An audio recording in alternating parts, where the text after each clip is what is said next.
Mr. Fenton, I just want to ask while I have you here, we obviously suffered damage on the east coast of the United States. I represent Florida. The Stafford Act has the public assistance program that can fund replacement of sand on damaged public beaches under certain conditions. And we currently in Florida have the state and then localities working to secure funding to restore some of the dune structure prior to the next hurricane season. It's a tough process. We have partners who are kind of ready to go. Can you commit to really working to streamline this so that whatever we can get lined up, we can get lined up before the next hurricane season when there is some significant safety concerns? I'm not aware of the specific situation. I am aware of policies to replace sand on beaches, that they have to be engineered.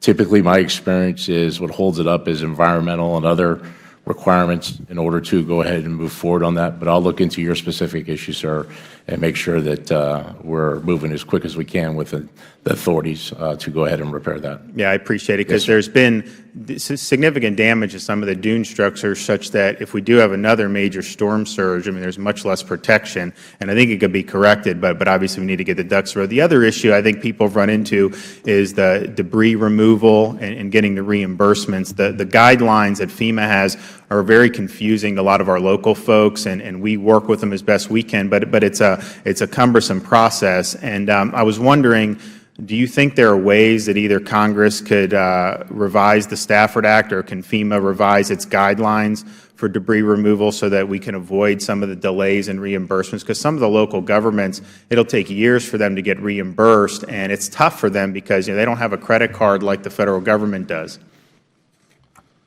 So debris in public areas, public rights-of-way is eligible, and basically what we require is monitoring so that we ensure that what we're providing is what was removed, reduced, or eventually put into landfills or other means.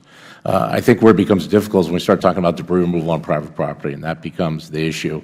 And typically, it's we base our rules on what the local ordinances are, and declaring that it's a public health threat in order to move it off there. So our authority applies to public rights-of-way, public areas. It has to be an imminent threat to public health and safety to remove that. I think it's pretty easy when you're in that area.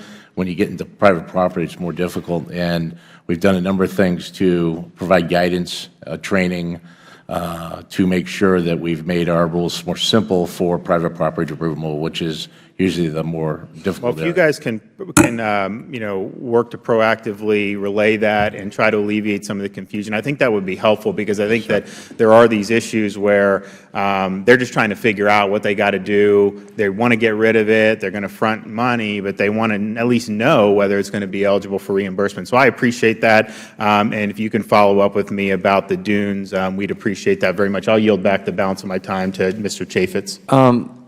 Governor,